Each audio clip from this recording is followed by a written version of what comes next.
everybody. Oh, where did I put it? All right. Hi, everybody. This is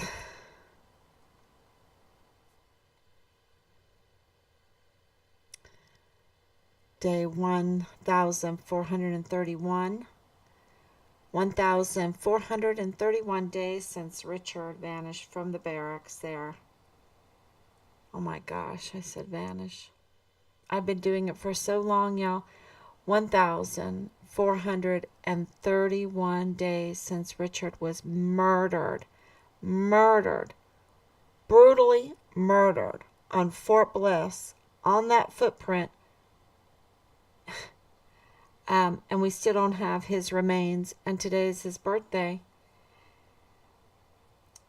And it has been a crazy day because we have breaking news again. We have breaking news. Let me make sure that I'm on before I get started. Thank you, everyone, for coming. I can see everybody. I can see everyone's comments. So first I want to say happy birthday to Richard. Oh my gosh. So the first time I laid my eyes on Richard was in a little picture. In a little picture that was sent to us, and we were given 24 hours to decide if we were in agreement. And of course, it didn't take any time at all. It didn't take the 24 hours. And then the first time I saw him in real life, we were in the orphanage, and we were in a small room there, and we were with the translator, a lawyer. And the nuns brought Robert and Richard into the room and said, this is your new Momo. This is your new Momo. And of course, Father and, Robert grabbed my hand and said, Momo. And Richard was real shy. He was little, 5 years old.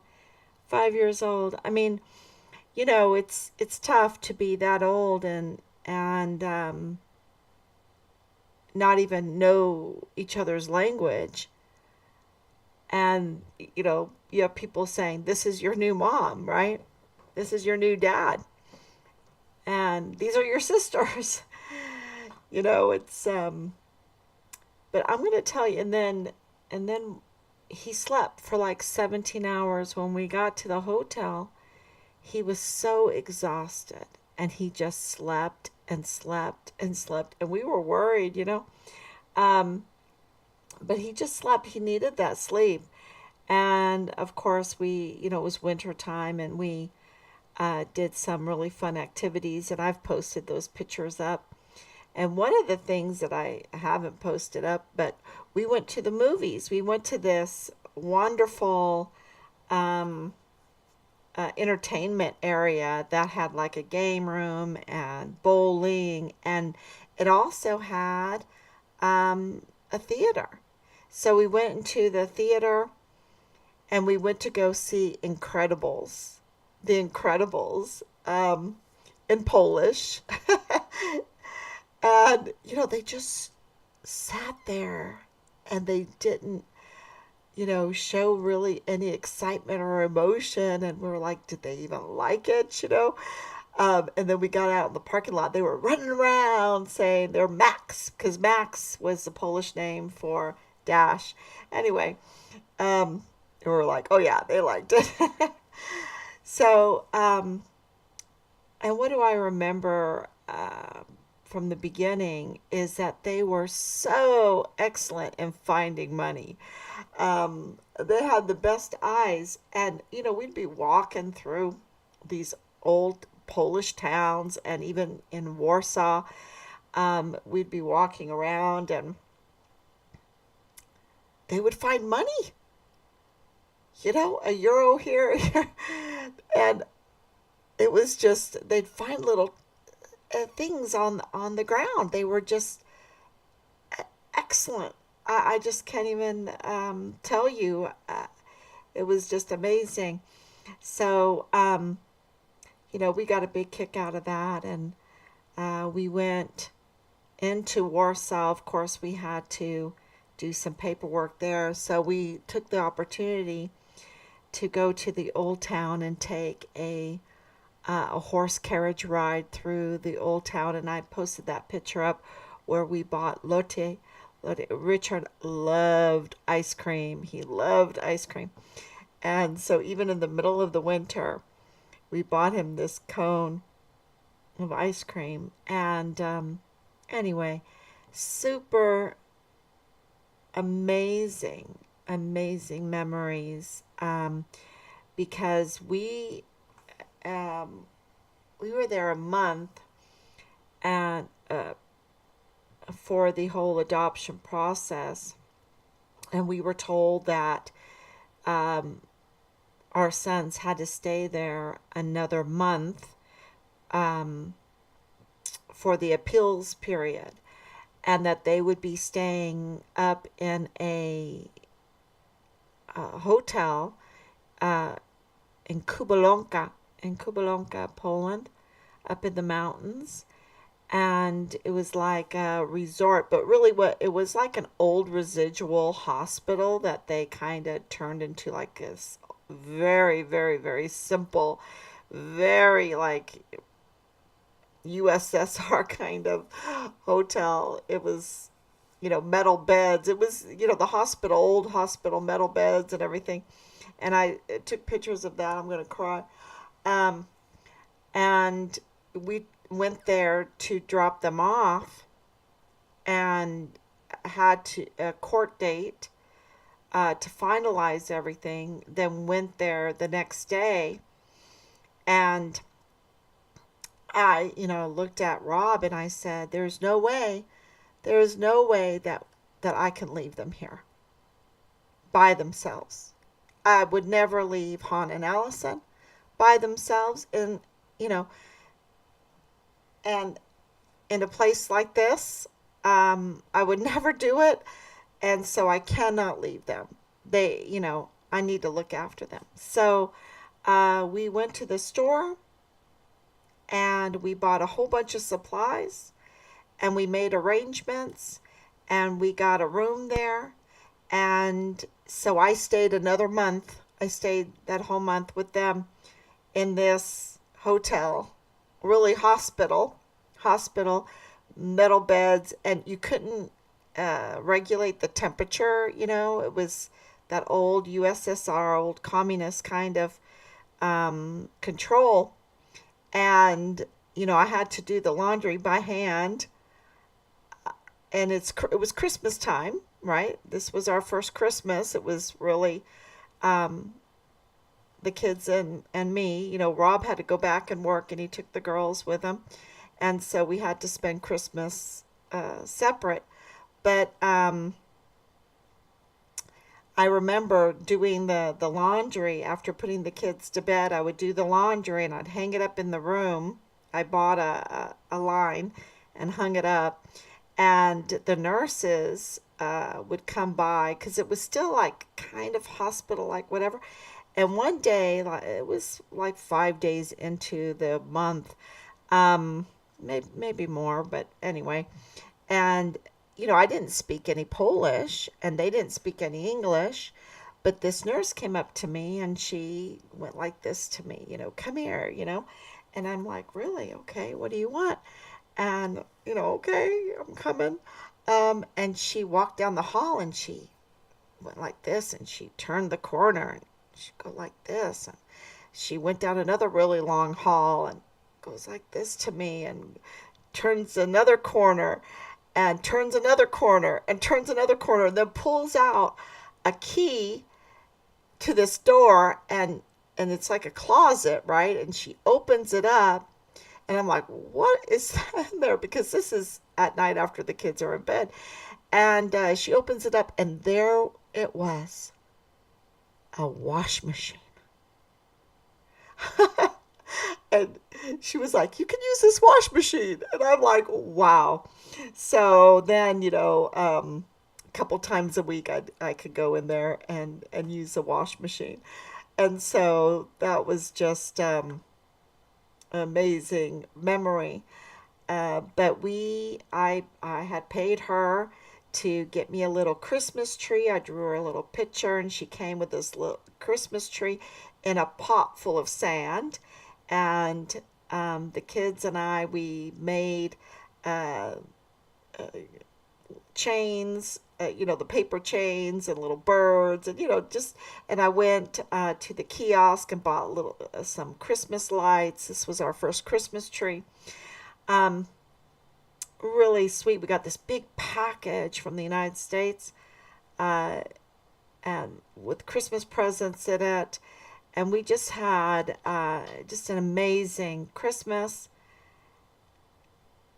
These And then of course Rob came to get us after a month was over with the girls, and we never looked back. I remember Robert going, "Bye bye Poland, hello Germany," because I had been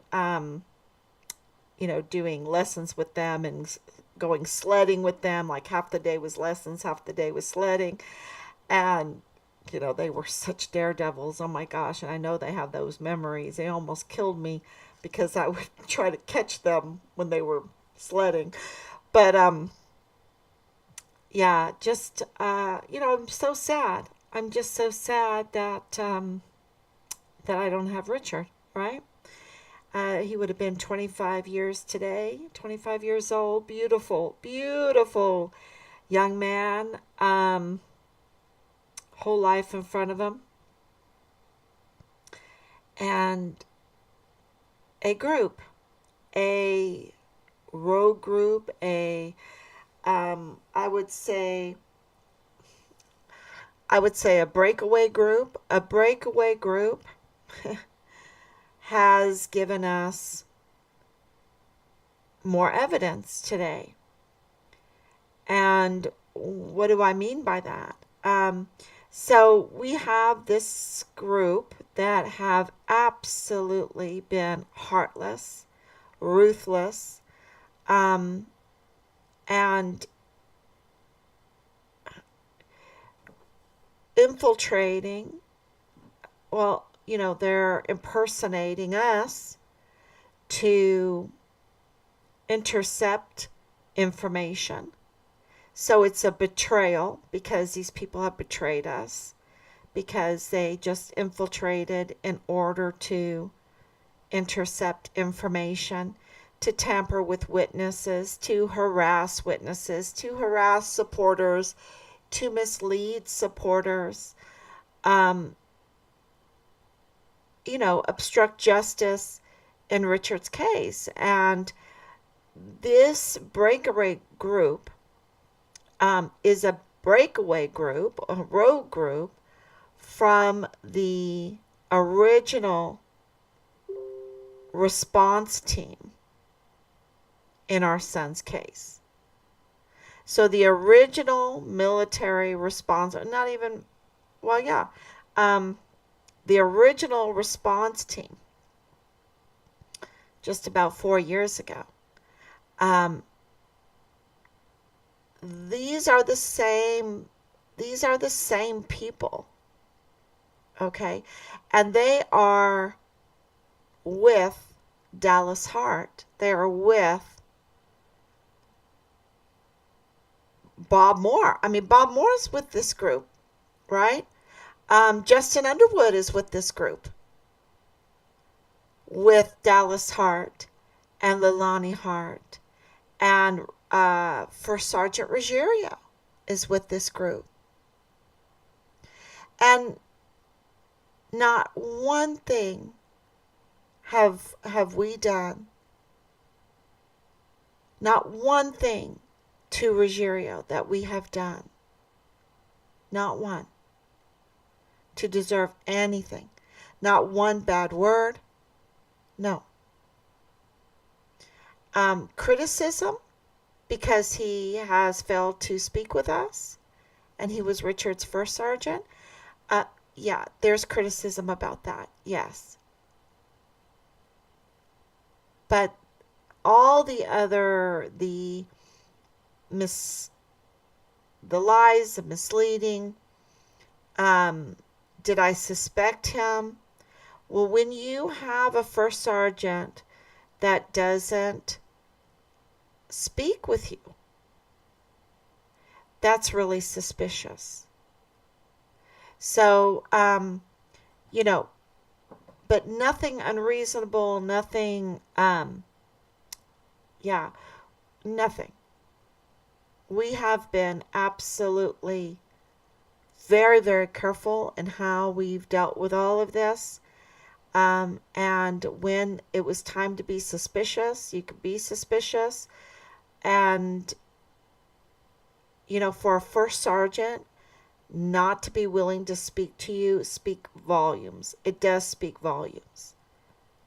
And this is our son. And now we've been right all along. Richard was brutally murdered. We had a right to be suspicious. The transparency has not been there from the military because they've had a breakaway group from the original emergency response team in Richard's case, and they're still active today to tamper, to. Thank you so much. I'm reading the comments. Happy heavenly birthday, Richard. Thank you, Anicia. I love to hear about your beautiful memories of you guys. It's just beautiful. Thank you so much. It is beautiful memories. And it's just such a shame that we have the same individuals that were supposed to be responding to this terrible case and helping us really betraying us. And 4 years later, when they're not even part of the response team anymore, that they're interfering, that they are harassing, that they're intimidating, that they're threatening, that they're still intercepting, that they are imposters, right? They're impersonating our family, our team, to intercept information, to harass witnesses and supporters, to silence us and to obstruct justice in this case. And that is just, it's so heart wrenching because these are people. Look, Nick Brown Bell, who is the site administrator, is still in the military. He's still in the military. And, what, he's supposed to be doing some better things, right? He's, he doesn't have access to our son's case anymore. But then he says he does. But he's not even part of Richard's case. He was part of the initial original response team. So why is he intimidating, harassing, spreading misinformation? While he's at Disney, y'all. He's in the military being paid to be at Disney. And he's taking time out of his life every day to, act like he has a military support behind him, to harass a family that was handed gold stars and a death notice about their son and is in the process of all the paperwork to receive Richard's remains. We're in the initial steps. And for every step, we have to drive the justice forward in order to even get our son's remains. And you have the likes of Nick Brown Bell with rubbing shoulders with the likes of Amber Chase, who has absolutely, there is no excuse for her vile, vulgar harassment. I mean, it's just been in years of it. Years. And so, and she works for El Paso Independent School District. She was mortuary affairs. She has a connection to Bill Hicks. And of course to Bob Moore. But the whole thing with PAO, because Nick Brown Bell is public affairs, right? And so of course he has a working relationship with Bob Moore. So that explains why Bob Moore is over there. But he's active duty military. So is the military supporting what he's doing? That's the question, because that's what he's alleging, that the military is supporting what he is doing, which is so illegal. It's absolutely illegal.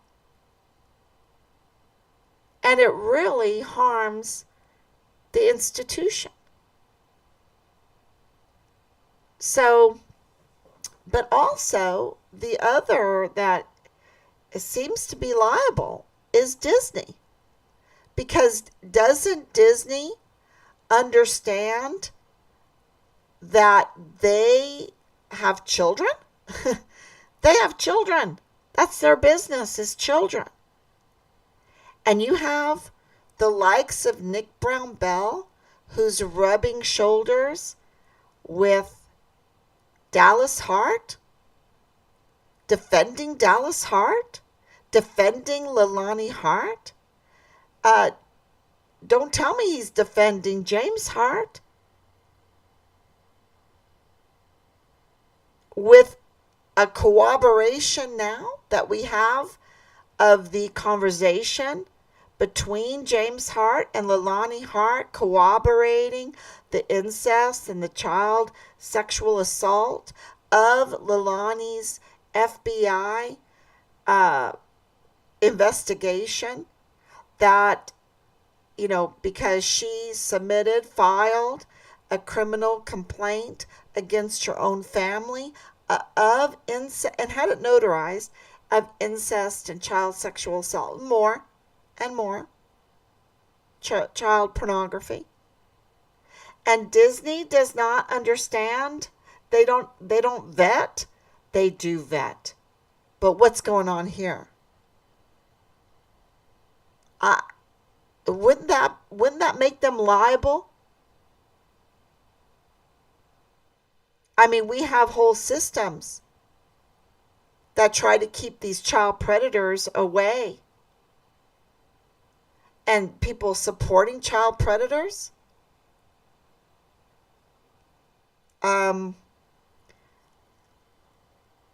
I don't know. Maybe this is just an oversight because it's just trusting the military, that the military would do the vetting, right? Since it's a military program that he's part of.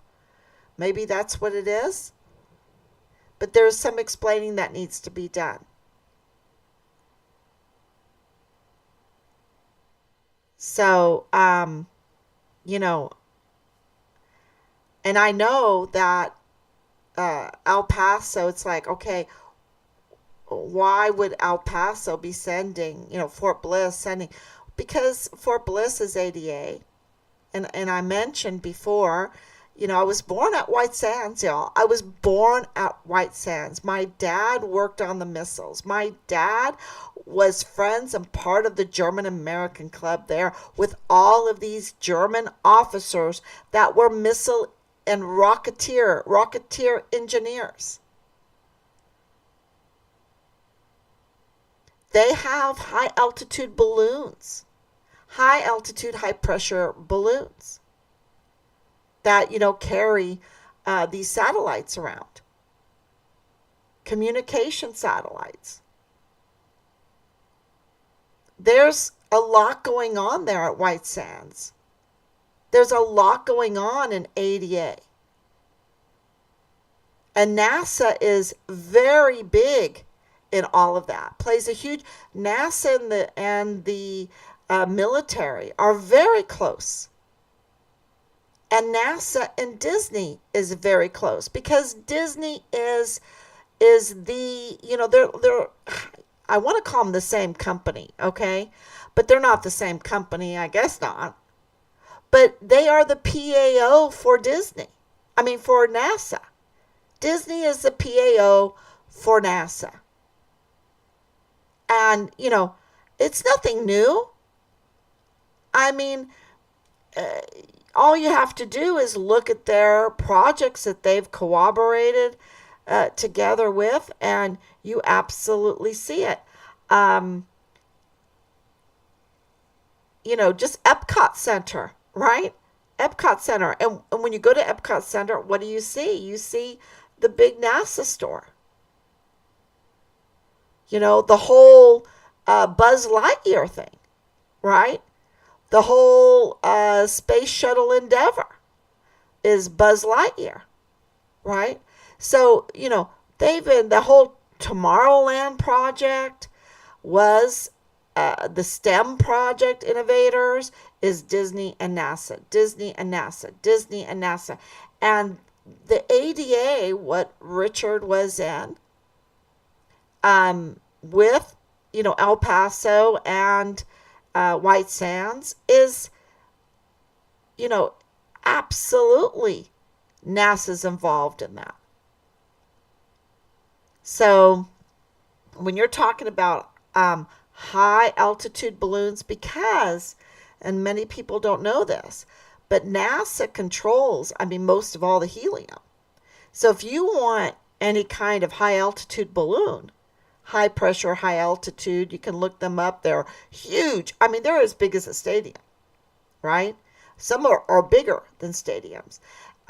You have to have a lot of helium to put in those balloons. And so, they're together. So when people ask, how can the Army be there at Disney, right? Now you understand the connection. Because Disney is the PAO, and of course, Nick Brown Bell is part of the public affairs.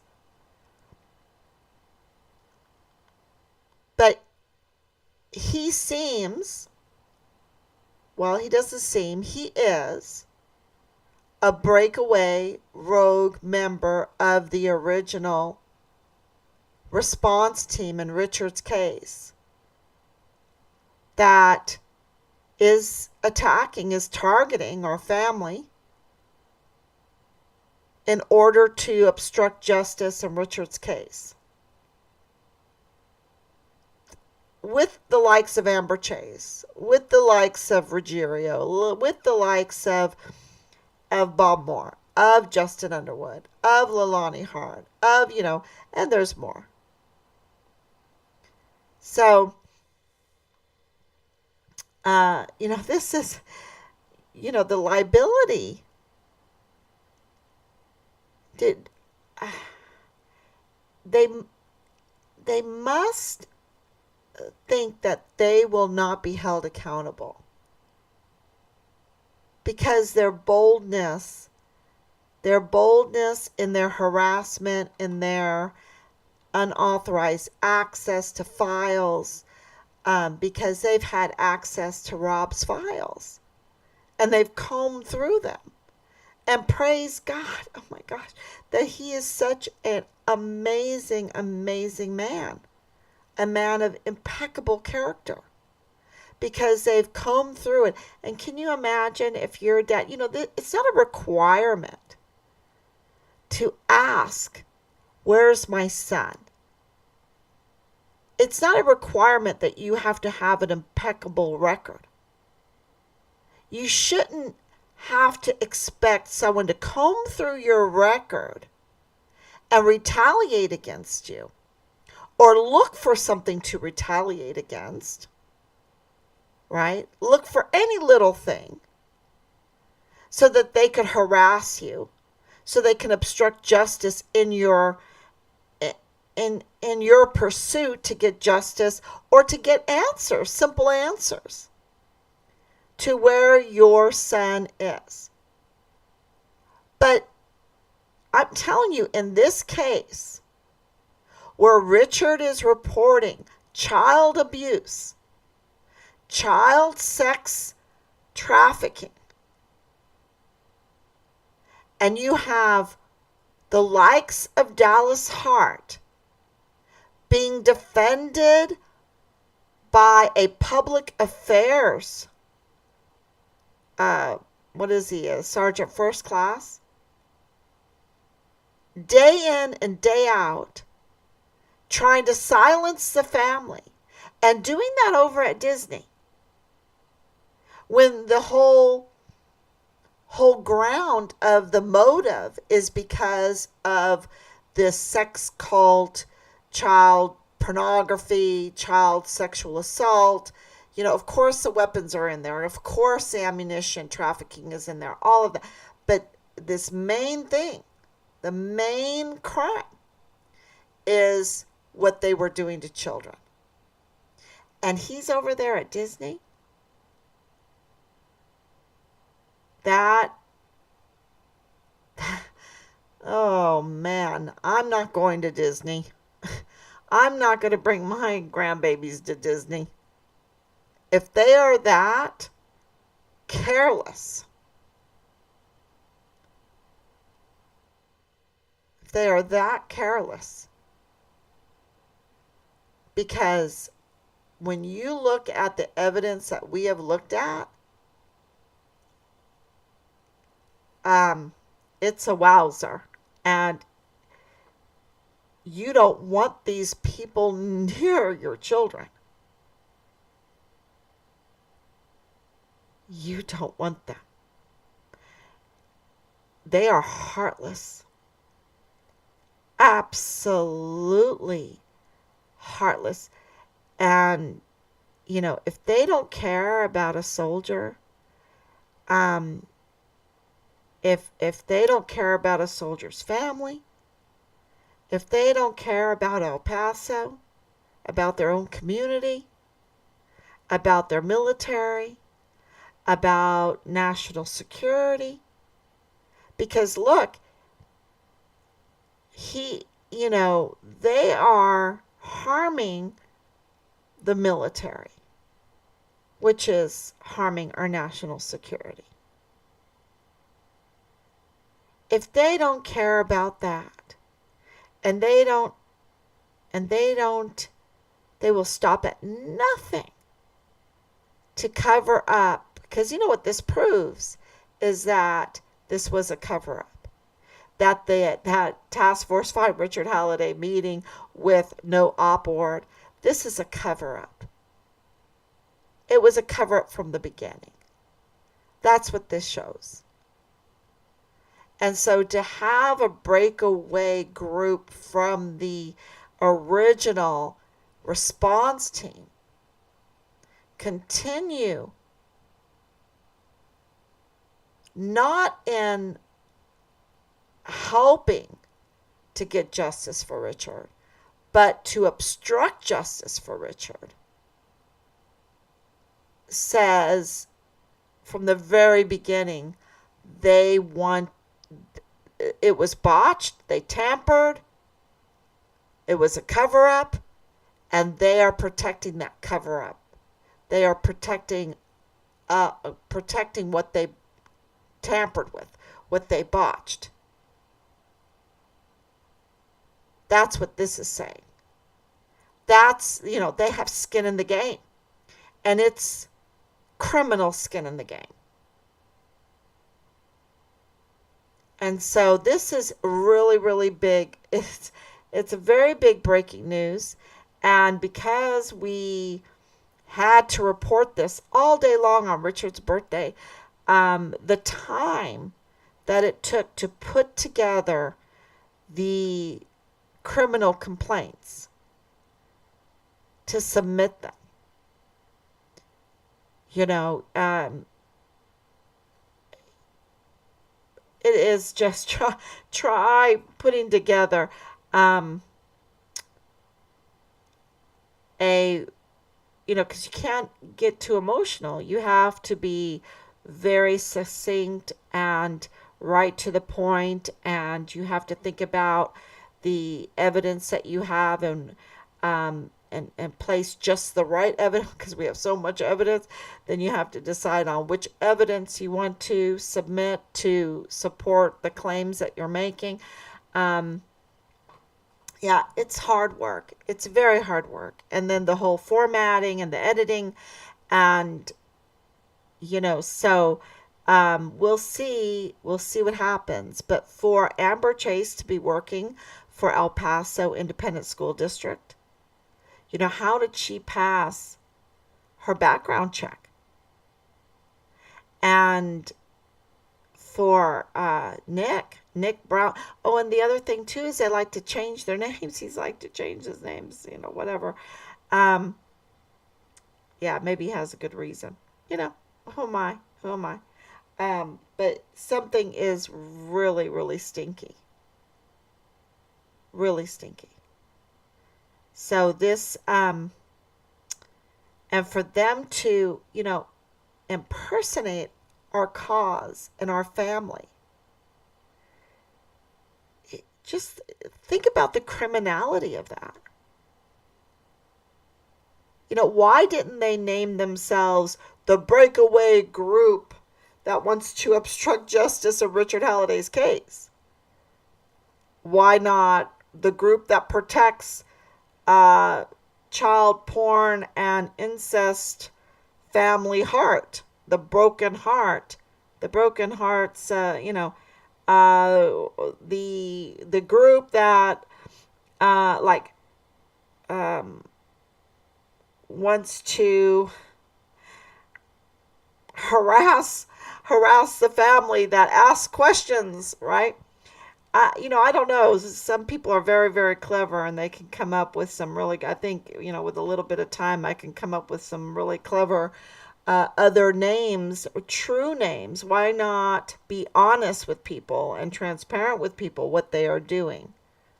The interceptors of truth. Why can't they do that? Um, that and why not say, "Oh yeah, I'm in a military program at Disney." You know, why? Oh, half the users have to use other names, and why not the group that most of us have criminal records? Most of us are convicted criminals. Why don't they say the truth? Right? Why don't they say the truth? And you know, um, we're the group of the sex cults. You know, I mean, why don't they say the truth? They have to impersonate a just cause and turn things upside down. So yeah, so that's, you're thinking, oh my gosh, what were they doing on Richard's birthday? Yeah, writing and editing and submitting criminal complaints. Almost 4 years later. And we won't stop. Uh, we won't stop because this cannot be ignored. It cannot be not addressed. The level of criminality, the cover up, the retaliation, the murder, the brutal murder, the brutal handling of our son's remains, the lack of transparency. When we have um, so much evidence that, witnesses that say, multiple witnesses that say Dallas Hart was Richard's platoon leader. A picture, a picture with Delta 143. Um,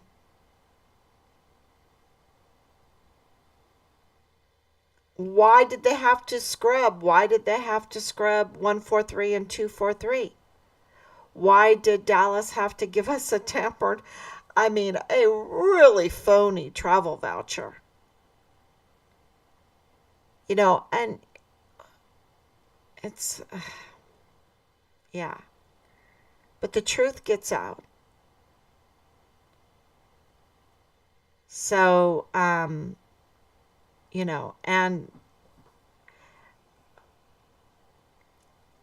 and we won't stop because justice for Richard and of course El Paso has been absolutely put through the ringer between El Paso, between the Walmart mass shooting and all the taxes that came from that, and the theft, the pure theft from Texas. Oh my gosh. They, not one thing, they got not one thing out of it. Not one scheduling event from Judge Madrano. Um, and then to have Glendon Oakley Jr. found dead, and then for Richard, and all of that in the wake of Vanessa Guillen and so many others. No, we're not stopping. God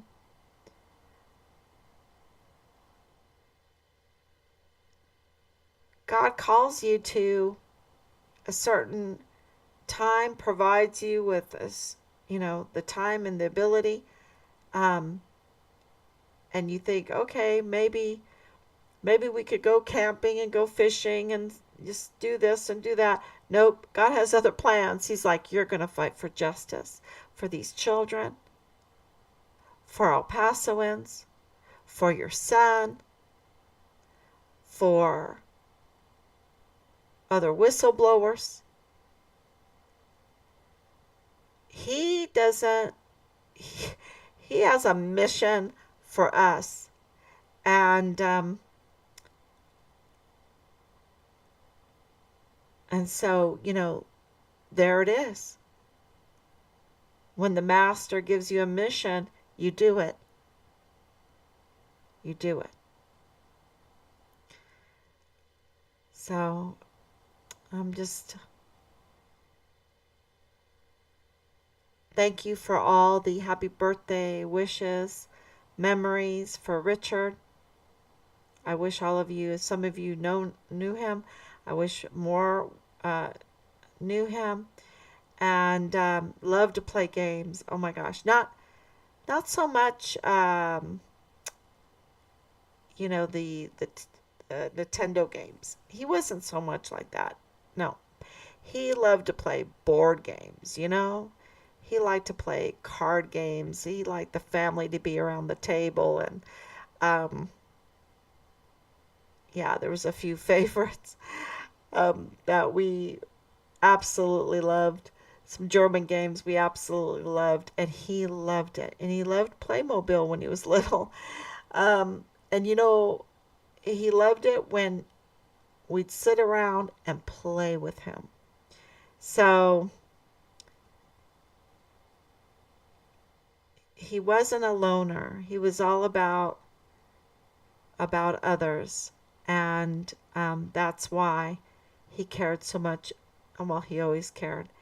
That's why Hannah made him James's godfather, right?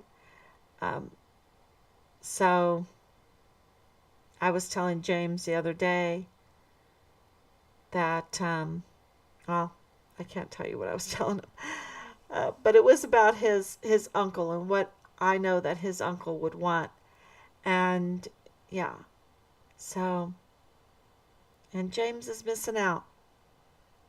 because of these very evil people. So, thank you so much. God bless you. I will be back tomorrow, God willing. And, every day seems to be breaking news. And, we're very blessed to have that, because that means we're getting closer and closer to getting Richard's remains, and also accountability for those that hurt Richard. So, and not, this is kind of like what they try to put out, that we're vindictive or whatever. No, no, it's called justice, it's called accountability.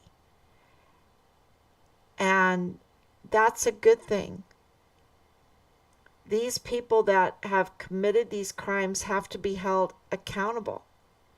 And, just to give you what was talked about today, I'm going to give you a little bit about what was said today in our conversations with each other. Oh my gosh.